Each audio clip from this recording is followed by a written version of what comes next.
The retro look has become all the rage in recent years, so in this video I'm going to show you how you can use Photoshop elements to replicate the vintage retro style.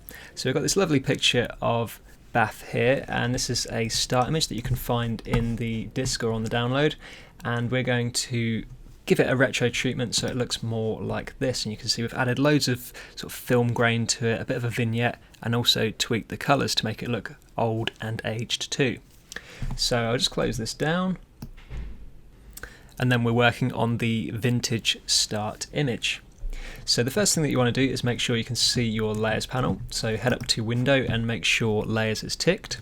I've already got mine ticked, so we can see that the layers panel is just on the right here, and the first thing we want to do is hit Control or Command and J to duplicate our background layer. That's Command on a Mac, Control on a PC and J.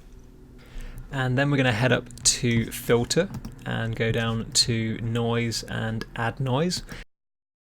And this is going to allow us to replicate that film grain quality. So we can just use the loop here to zoom in on an area of detail and drag the panel around. I think an amount of 15% works pretty well, and then just make sure distribution is set to Gaussian and monochromatic is ticked. Obviously you can play around with this slider if you want to add more or less noise to your shot. But I think with the start image here, around 15% works pretty well, and I'll just hit OK to apply it. Now we're going to try and replicate some of those vintage tones, so we'll head back over to the layers panel and click on the create new fill adjustment layer icon, and then we're going to choose solid colour from the list. Now I'm going to go for an orangey reddish colour and actually know the values that I need to put in for the exact colour that I want. So red's 225.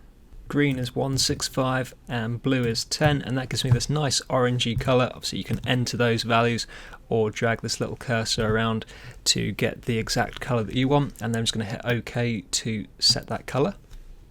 Now we have our frame filled with this orange colour. We need to blend it in to the image below to affect the colours and make them look a little bit sort of orange and warmer. So what I'm going to do is click on the box that says normal, that's the blending mode, drop that down, and then we can choose any of these modes to blend this layer in with the layer below. But for this instance I'm going to choose hard light, and then we can see that that orange colour is starting to come through onto the layer below, but it's very strong. So we're going to drop the opacity down to somewhere around 20%, maybe even 25%, and we can just see that that makes it much more subtle and is starting to look more like a vintage picture. The last thing I think this image is screaming out for to complete the retro look is a heavy vignette. So we'll grab the elliptical marquee tool from the toolbox. That's just here. You might only have the rectangular marquee tool up here in the toolbox, but just give that a click and then choose elliptical marquee down in the toolbox. Make sure the feather is set to 0, and then we're just going to make an elliptical selection over the center portion of the shot. Something like that looks pretty good, and then we can see the marching ants shows us that we've made the selection, and we'll click refine edge in the toolbox. Now make sure that your view mode is set to overlay, and that'll give you this nice red effect around the selection so you can really clearly see what your selection is doing. And then we're going to drag the feather slider to about 120 pixels to really soften it, and then we can see that the selection is now feathered. So we'll hit OK to apply that. Our marching ants show us that the selection is still there, but it's now been feathered, so we're going to head back up to the layers panel, click on the create new fill adjustment layer icon and choose levels from the list.